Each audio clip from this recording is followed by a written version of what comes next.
so my chair just sunk 6 inches while I was sitting. I just started going down.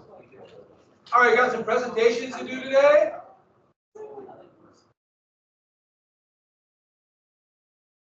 Let me get them going. Do you prefer email or? Can you send it on Teams? Yeah. Just because I have Teams open. Yeah. If you haven't sent it, please send it. Send it. And Guess what I saw? what? Brown-headed cowbirds. Really? Coming back. We don't like cowbirds. No, they're not very good. But they are pretty cool. I mean, they're amazing little birds, but yeah, they're nasty things. They're pretty. They lay their eggs in other birds' nests. And then the cows, they usually lay them in bitches, so they're pretty small. And then cowbirds grow pretty big. And then the parents will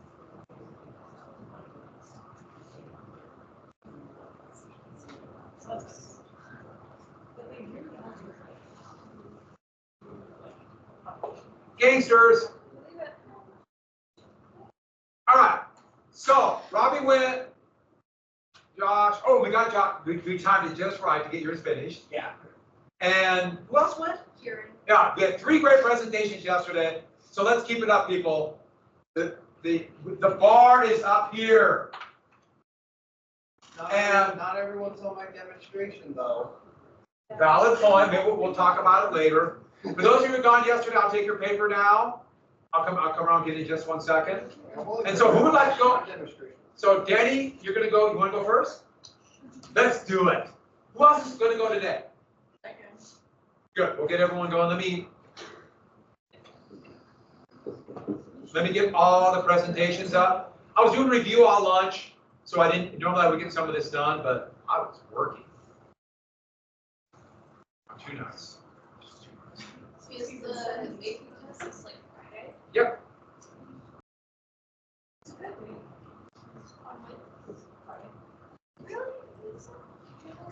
You can go home. Yeah, you can go home. And you also have to get tired.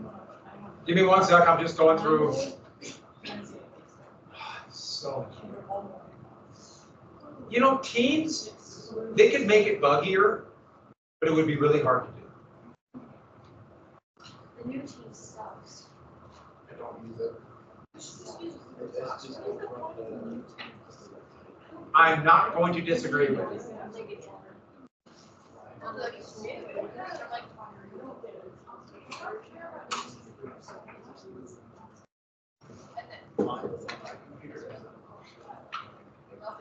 And last one.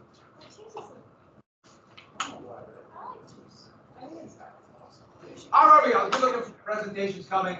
Okay, same deal as before then. I'll jot down a few things. And I did film yesterday's. And so we had 3, we had big ones. You know, the Black Sox are huge. Black Hat was a big one, and then Al Capone. You had 3 really big presentations. I'll try to narrow it down. With the Black Sox, Al Capone, and the Black Hand. Oh, right. Yeah. It was. You had to leave early. You missed my demonstration. Yeah. And same deal. Want to go first? Let's get it done. All right, I'm excited for these. These are fun ones. Okay, where did I put this?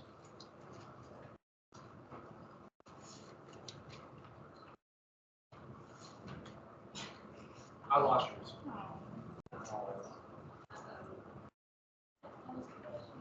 Oh, here we go.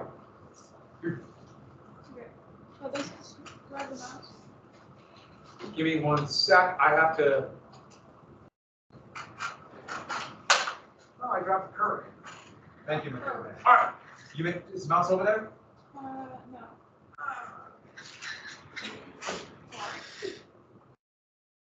Okay, this is my turn.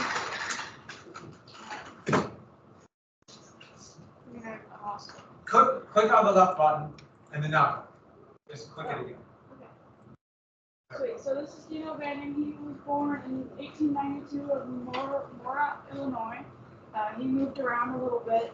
and he ended up in Kilgiven, which was a little bit north of Chicago. It's primarily Irish American and very poor, and he took to the street life very early on. He eventually, this is when he joined his first, or started his first gang, the Market Street Gang, where him and his friends here would be thugs for newspaper gangs to go beat up opposing newspaper sellers.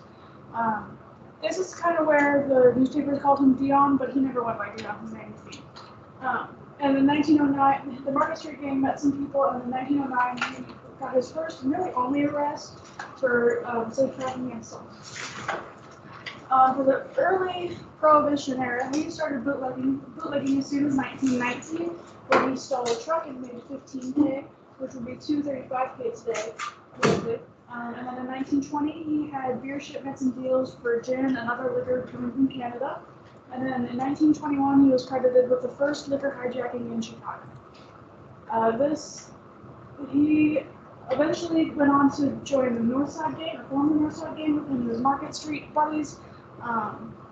They rolled over the north side and the Gold Coast, which was a wealthy area, and then they made some hits over by the West Side Railroad Yard and Sylvie Distillery, made a couple $100,000 off of that, and eventually set up a shop at the front at William Sheffield's flower shop, because Dean really liked the work, and he was the one who was the go-to florist for mock funerals. This is a map. I thought it was of the north side, but it looks like it's of Little Italy, which is in the west. So. These are the bootlegging wars. So this took place before Al Capone was in charge of the Chicago outfit, or the South Side, and while he was working underneath Johnny Torrio.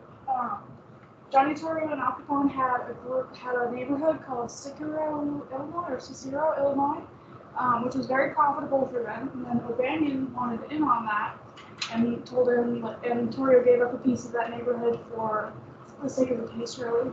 And then O'Banion started putting speakeasies on that neighborhood in Cicero, and that was grounds for war.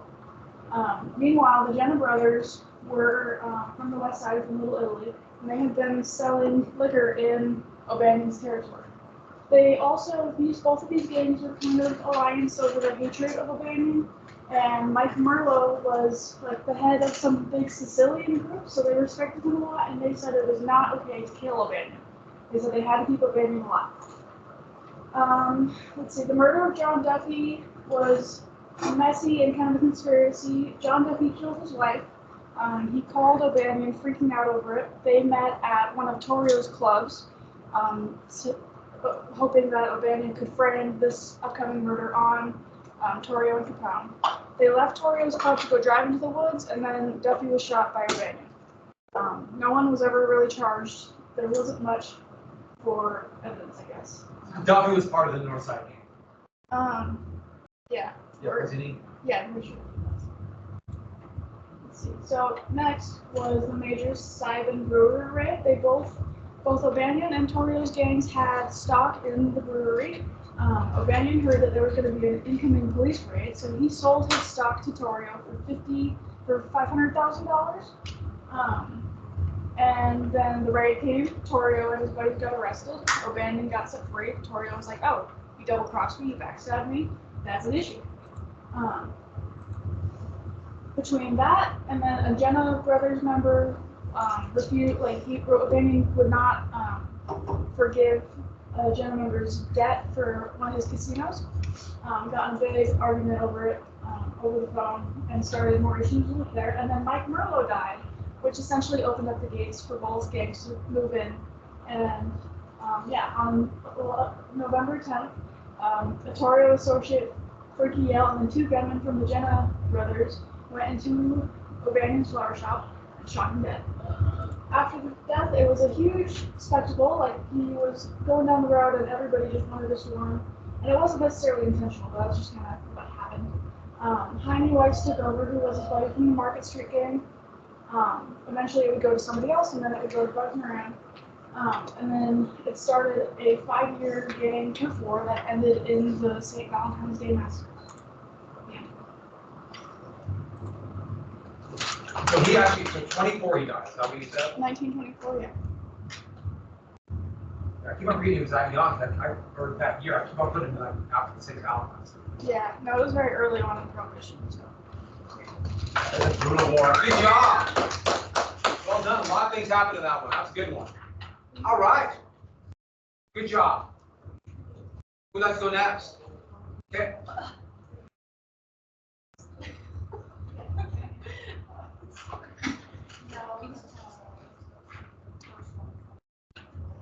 I don't have I wrote my paper, but I did not print it out, so I'll get that to you Thursday. Because I have a test tomorrow. Oh, okay. Go ahead. Okay, so my person Then you move the mouse. I always forget to do that. Alright, this is Bugsy Siegel, as you can see. So his early life, he was born in 1906 in Williamsburg in Brooklyn. He was from a poor Jewish family. Young, he left school early and joined a gang. He committed thefts. His main thing, like when he was young, was protection rackets. He would be like, pay me $1 or I'll set your goods on fire. And if they didn't, he would set them on fire, and then they would pay him $1. And then later, he met Meyer Langsy, who would become like a lifelong associate at the age of 12. Just leave it right. It's out there. Just leave it right there. I'll get it. Okay, and then later, he was still pretty young, but I didn't say an exact year. They started the Bugs and Meyer mob. So this was Meyer, Siegel, and Lucky Luciano, who they were all friends, which is pretty interesting. Because at this time, like, gangs and mobs were generally, like, ethnically divided, whereas Lucky Luciano is Italian, and Meyer and Siegel are not. So that kind of like gave them advantages.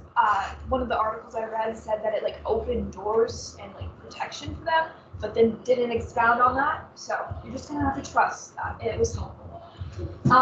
So during Prohibition, they were helping in bootlegging, specifically in truck driving and like providing trucks and drivers. They had a violent reputation, especially Bugsy.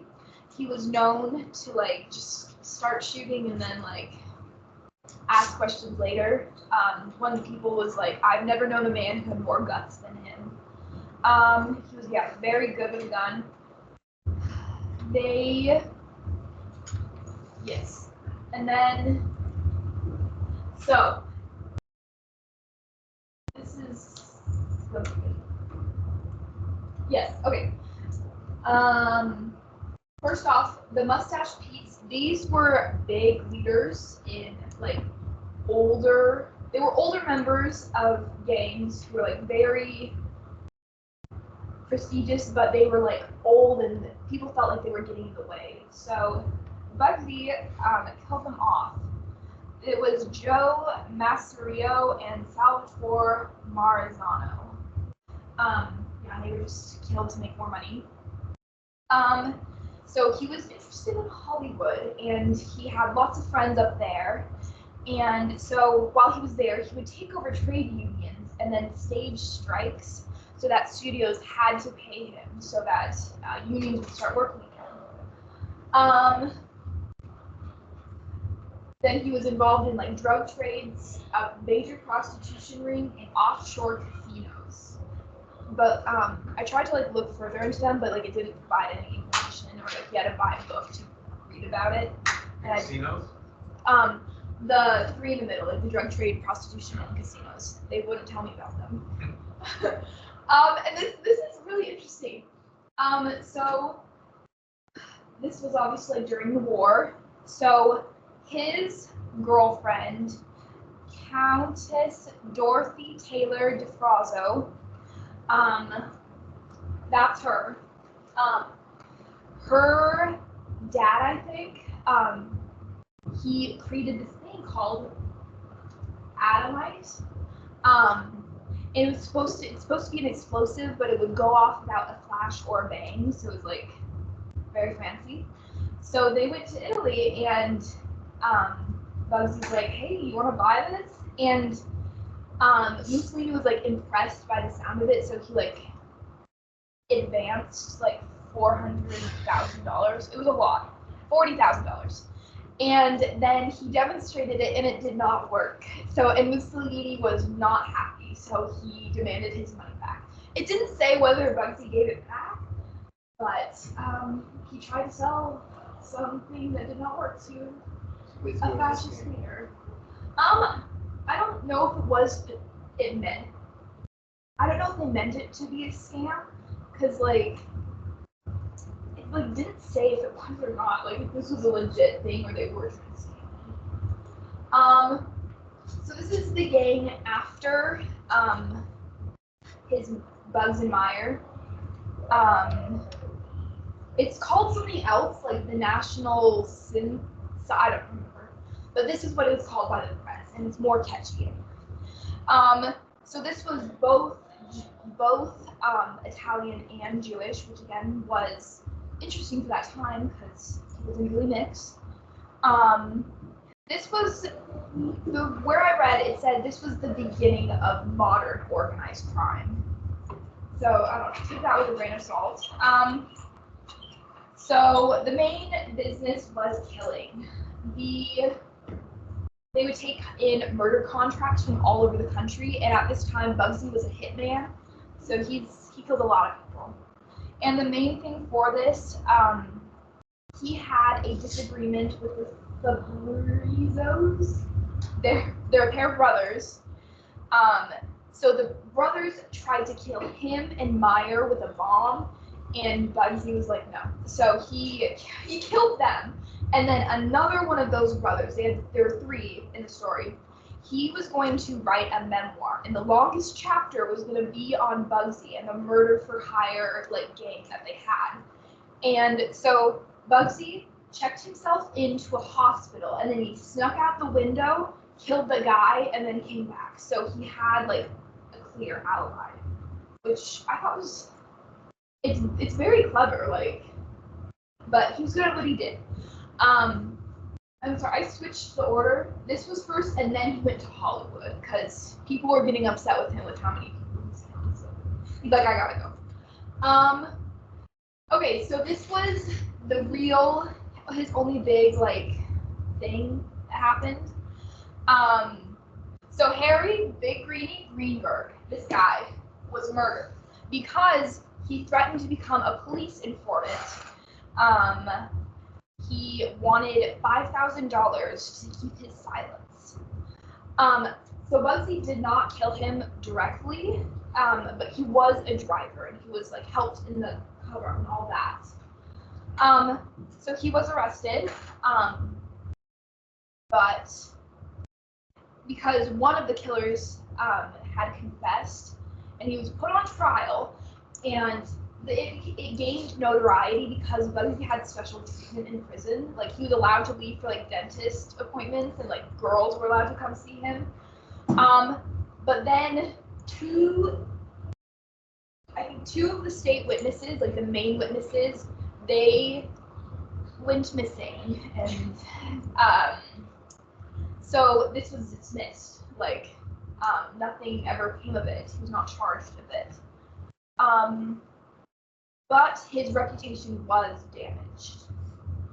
And then he went to Las Vegas. He's called the creator of Las Vegas, but I'll tell you my thoughts about it in a second. So he wanted to go into legit business, but he scammed this guy out of being in charge of a hotel. So this is the Flamingo, and the original cost, it was originally budgeted at $1.5 million, but it quickly went up to $6 million. And he was skimming money off of it to provide for him and his girlfriend, and he was asking for loans. But the mob bosses were patient with him because he's been reliable and they can trust him. So did he work at Flamingo? Or what was his connection? He was they didn't give me a specific title. I don't know. He's in charge of making sure it was at the start. Oh. Like an overseer kind of thing. Sure. That's the only term I can think of right now. Then it must work. Okay, so it had an opening and it was a disaster. Bad weather prevented like big Hollywood stars from coming in, and the rooms like weren't even finished. So like they had gambling tables set up, but like the guests would have to go somewhere else to stay. And it was open for about a month and then it had to close because they were losing profits too badly. And then Siegel was like, okay, we have to do everything. Like, he did everything in his power to make sure it was going to turn a profit. Like, he hired a publicist, he finished everything, but, like, it was too late. He had borrowed so much money, and it was just, they're like, it's not worth it to keep him alive. Okay, this is a picture of Siegel's body, so if you are sensitive to that, please close your eyes. He was killed on June 20th, 1947 at night. So he was reading, I think his back was to a window. He was reading the Los Angeles Times, and an unknown assailant shot at him. It says 4 times, twice in the torso and twice in the head, and it knocked one of his eyes out. This is still like unknown, unsolved. But it is very likely that someone connected to the mob killed him off so that they could like take over the flamingo, like fresh start. And after like it's multiple sites where I read it said minutes or moments after 3 of his associates walked into the flamingo, announced that Siegel was dead and that they were taking over, which is like, that's one heck of a coincidence. Okay, so his legacy. I don't think he created Las Vegas. The Flamingo was not the first hotel there, but his death and like his connection to the mob bosses like did help it become more famous, I would say. He also, golden age of mobs, like bootlegging, killing a lot of people. Like he was involved in a lot of it. And he was also Jewish, which from what I've read, it's most of the gangs were like Italian or Irish, so that was newer, I would say. So he was an interesting guy. Alright, nothing more excited. What happened to his, he had a couple different girlfriends that we never really about. Yeah, there was like Virginia Hill. Yeah, Virginia Hill. She committed suicide later, so. That's all I was gonna ask. I couldn't remember what happened. Yeah, not a great end. But. Yeah. Well, on that note, Yeah. good job. Yeah, that and then think Fidel Castro. Yes. No. Anybody else? Yes, you can go. You're being so mean to me today. What do you mean? Are you gonna cry? Maybe. You should. I'll think about it. Give me a sec. Siegel. Baby face, no. Baby face. Give me 1 sec. I am ready. Go. Okay. So, I did Babyface Nelson. Okay, so his early life, he was born Lester Joseph Gillis, which I think is really embarrassing, honestly. He had Flemish Belgian parents, but anyways. So he started out in a gang in his early teens. Before that, I didn't see much of like a criminal history. He just kind of, I don't know. I think he did like small like petty theft, but then he started to like get into a gang. By 14, he already had like a really long list of crimes he committed. He was a car thief, he would steal tires, he would run the stills, like moonshine stills, bootlegging, and armed robbery.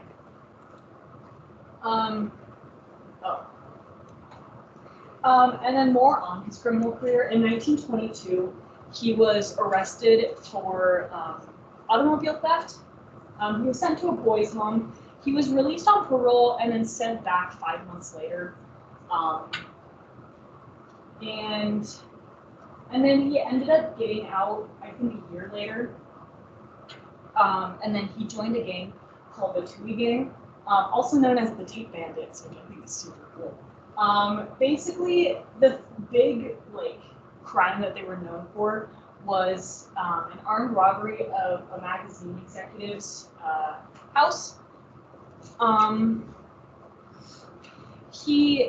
His name was Charles M. Richter, and basically they tied him up with tape, cut his phone lines, and ransacked the house and got $205,000 or $3.7 million, which is insane.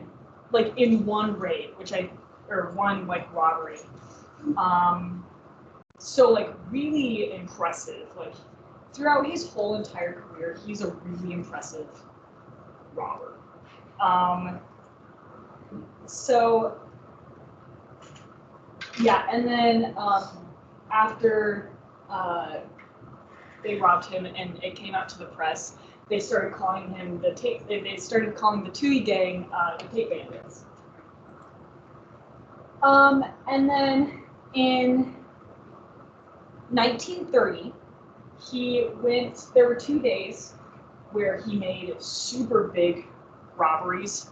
On October 3rd, they robbed, this was the Tui Gang, by the way, they robbed Itasca State Bank and went out with $4,600 or $87,000. And then on October 6th, they robbed the mayor of Chicago, Big Bill Thompson, and they stole jewelry from his wife, valuing up to $19,000 or around $359,655.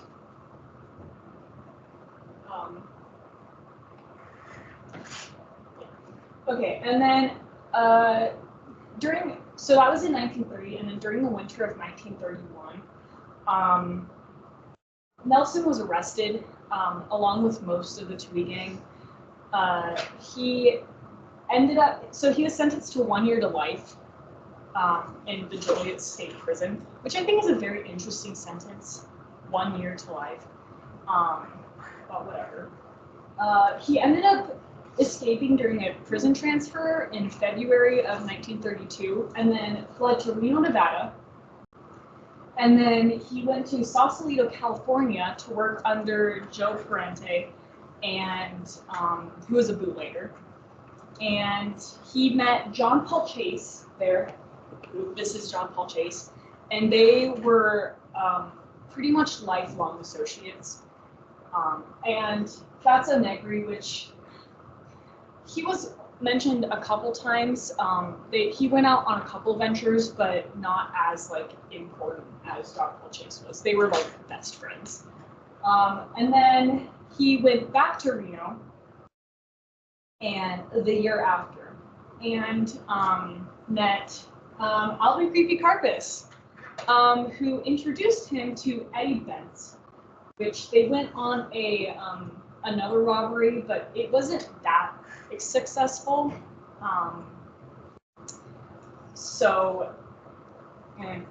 And then but the big thing was after that specific robbery, he was pretty confident that he could run and start his own gang.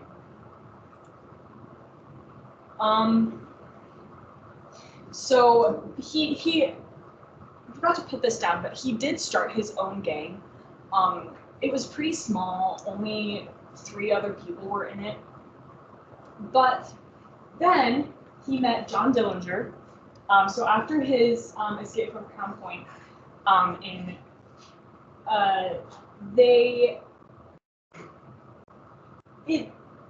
from what I read, it said that it was thought that Nelson's gang might have been behind, helping him get out of prison, but it's not 100% sure. And then they formed a new gang, basically made out of Nelson's gang plus John Dillinger and I think a couple other people. They ended up robbing 2 banks. So they robbed Security National Bank in Sioux Falls, South Dakota. They got out with $49,000-ish, which is about $905,500.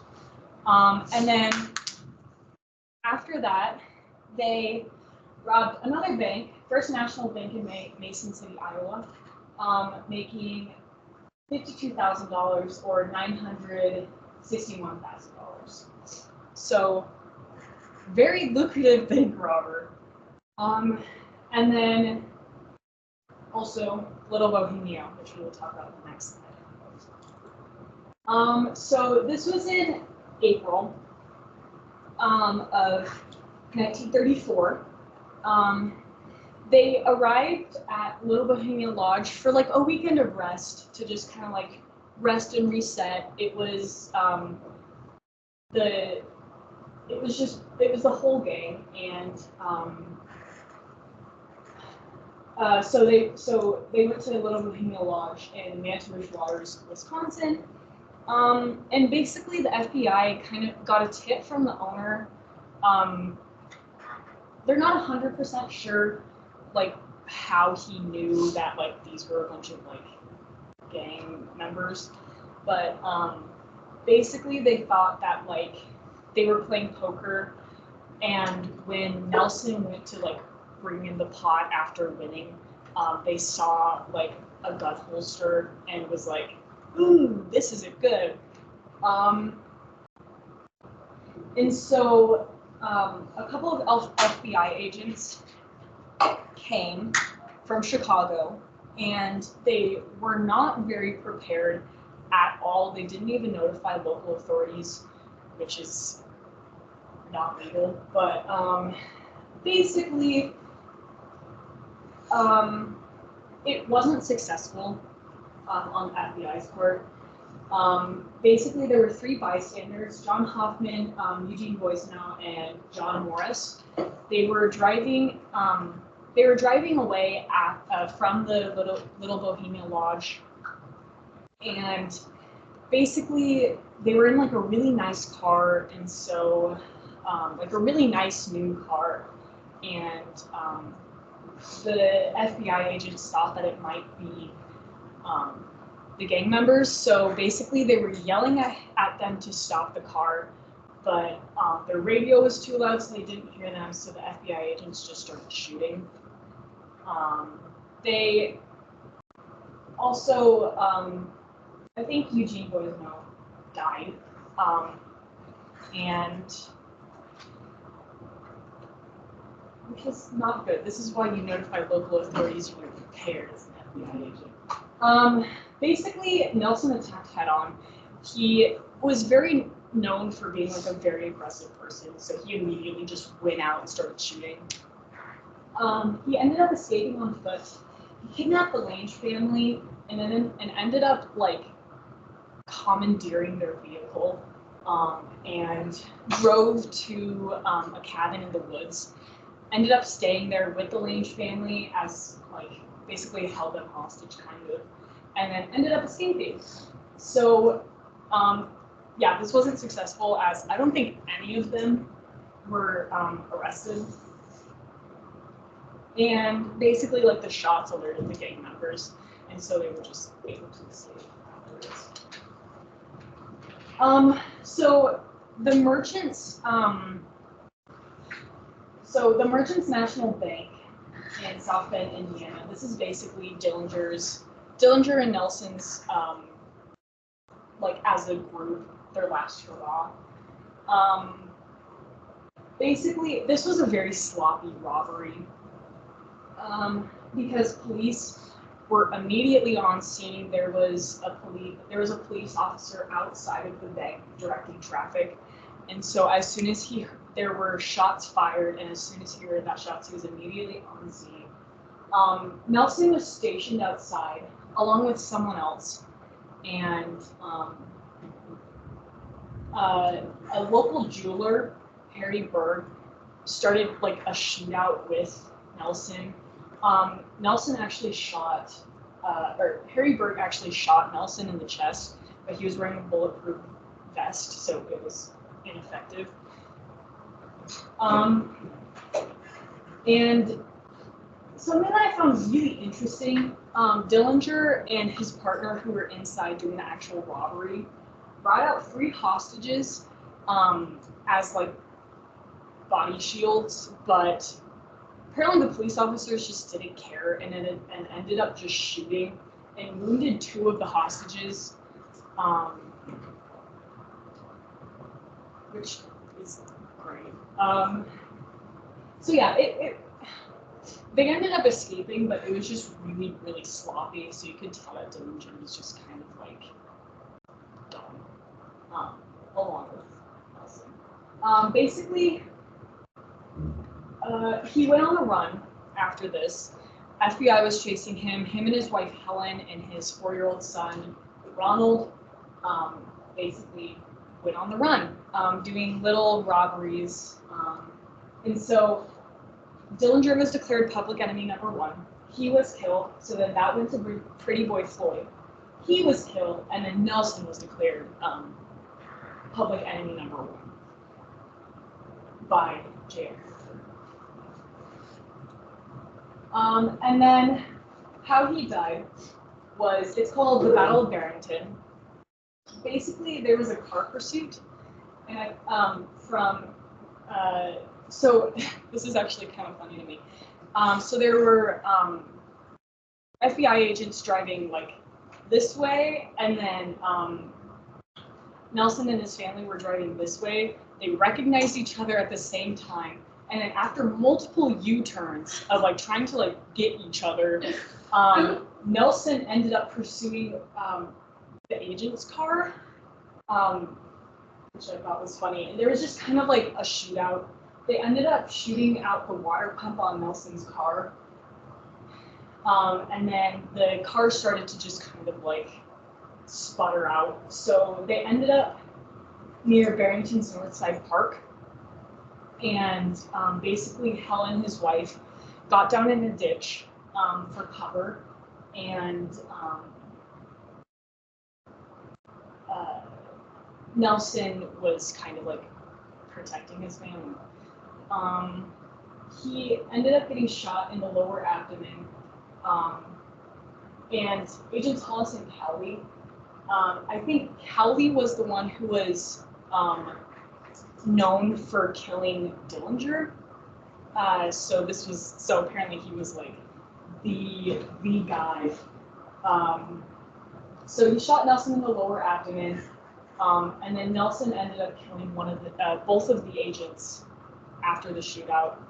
He died, and it's made me really sad, but Helen, his wife, ended up wrapping him up in a blanket and setting him in a ditch.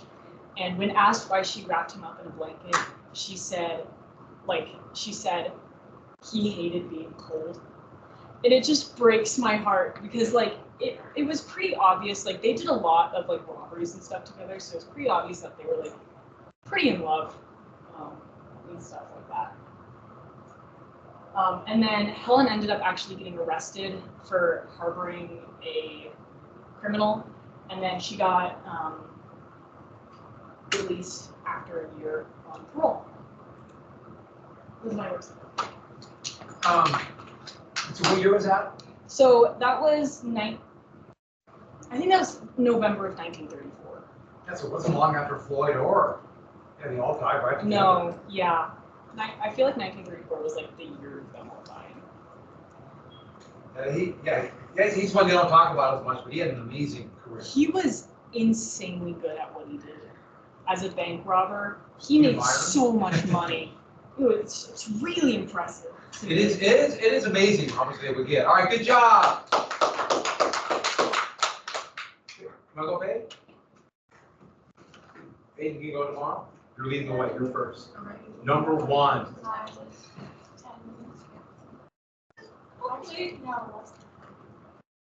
Yeah. And you know what? If something happens, If you start running out of time, we'll just cut it off, we'll finish your clock. Sound good? Okay. Yeah.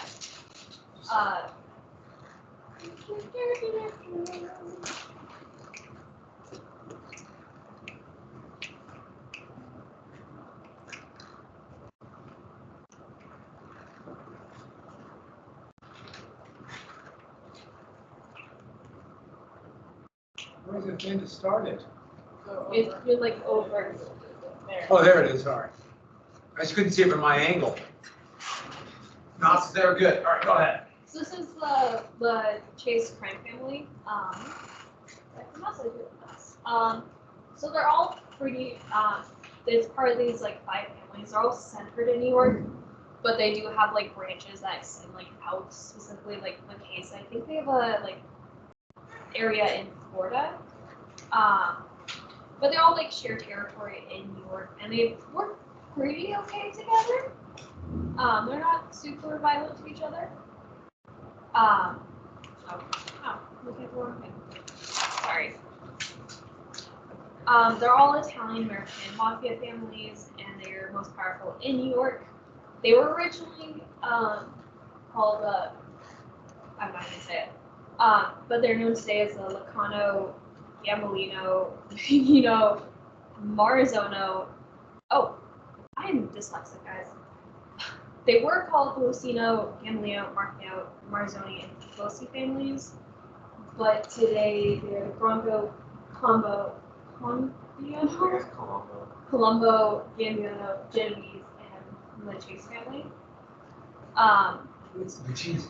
The cheese, is it? People keep telling me all these different pronunciations, and I'm getting confused. They originally started after this like gang war in New York. They all some of them just started sprouting. Some of them like came from like, other previously existing mobs. Lucky Luciano created the commission that like really cemented the 5 families. That also included different like gangs and mobs from around the area.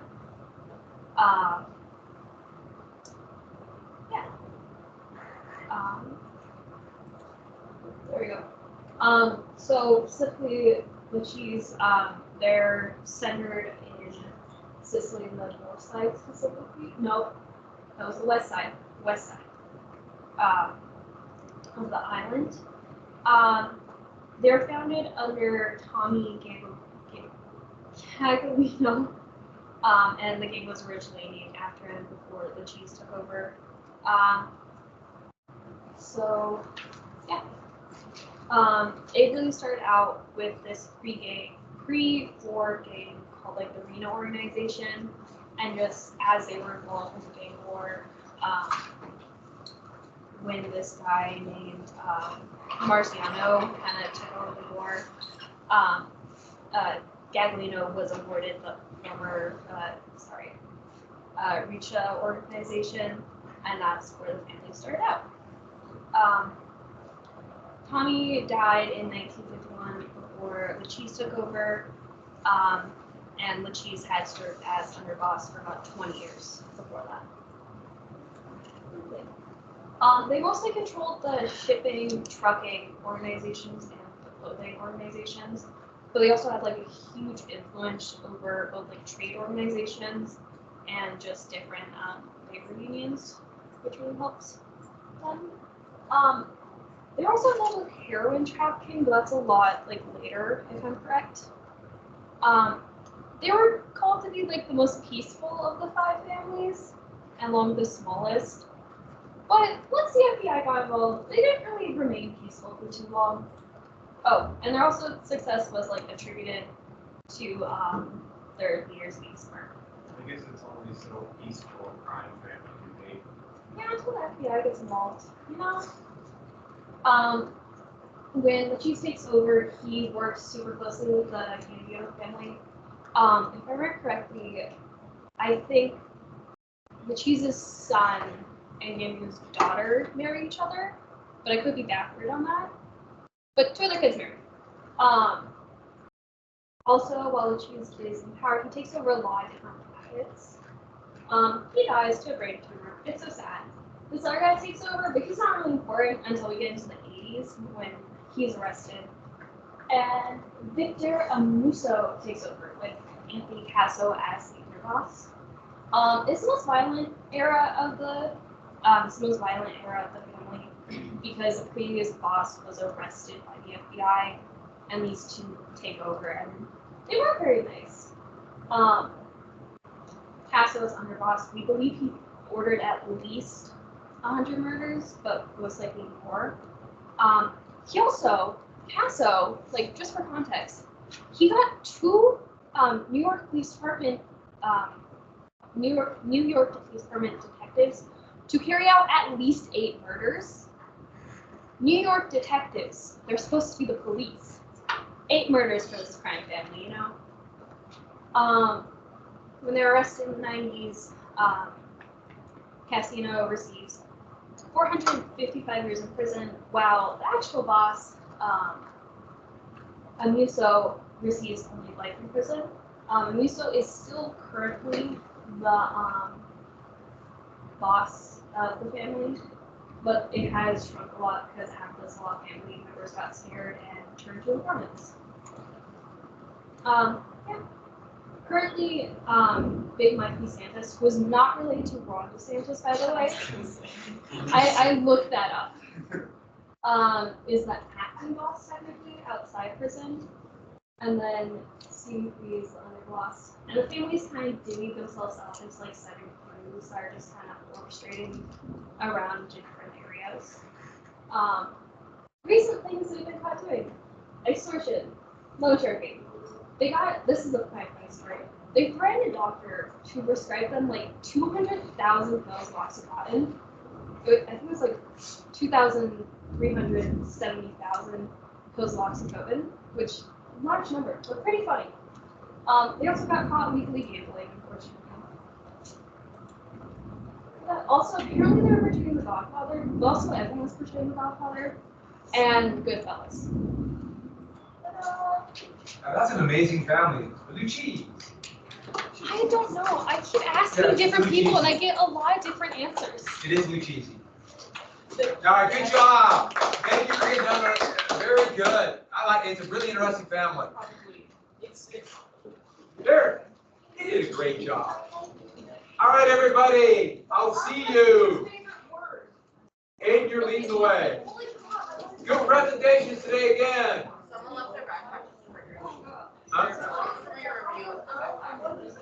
Don't, just leave it where it is. Don't come back to it.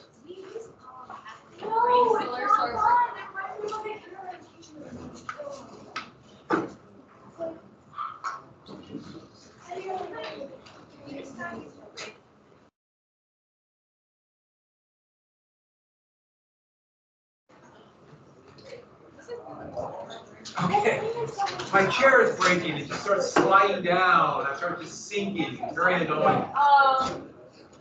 So it's not just Good presentations, though. These are good. Yeah, them this time. You guys are. Sorry. You guys are too good. See you Thursday, right? Good job today.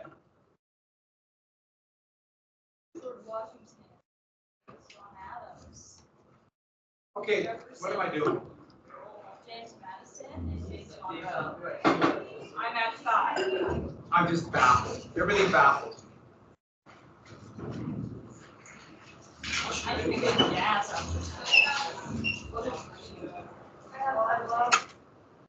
Road high school student has gas. I don't get the child support that I'm supposed to get, so I pay. It's got Slinkies on it. Yes. My keys are.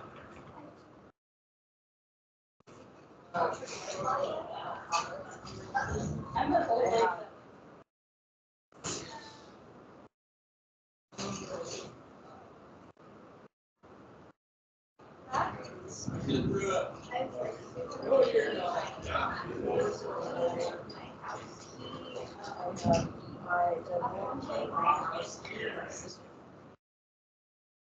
It's mobile.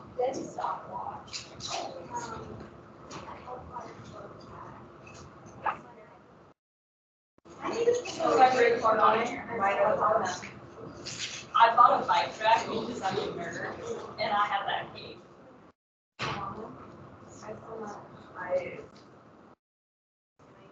It's in back. I can measure something that's pretty. Another one, so it's not the least. I have Which jar? He's skipping. You're ready? Yeah. I'm not. I haven't put my pepper spray over yet because I'm scared that's. All right. Max I can do is this. Tiny knuckles. Yeah, I know, but I also.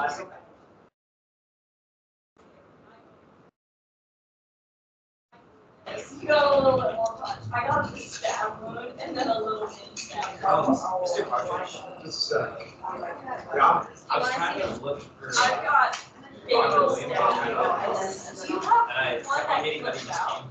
in written or whatever, and I didn't help you. Yeah. You see what I have to do? What was his impact?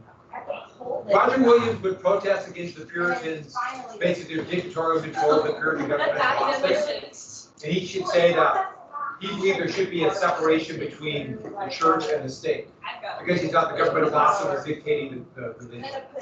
And he would be exiled, and he would start rolling out based on that principle. Literally, that's literally only unlocks out of it. You have to have this. You have to have this to be able to on, but you can open it.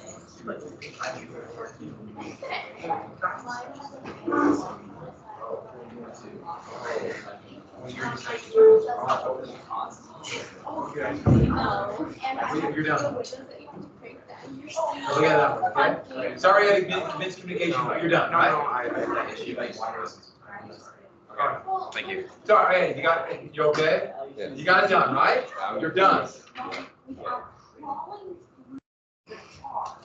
Would you say that influenced like? The idea of separation of church and state. Okay. What was the DBQ on last week? Open trunk from the inside of the pump. I don't have Maybe that's why. Winter's my head.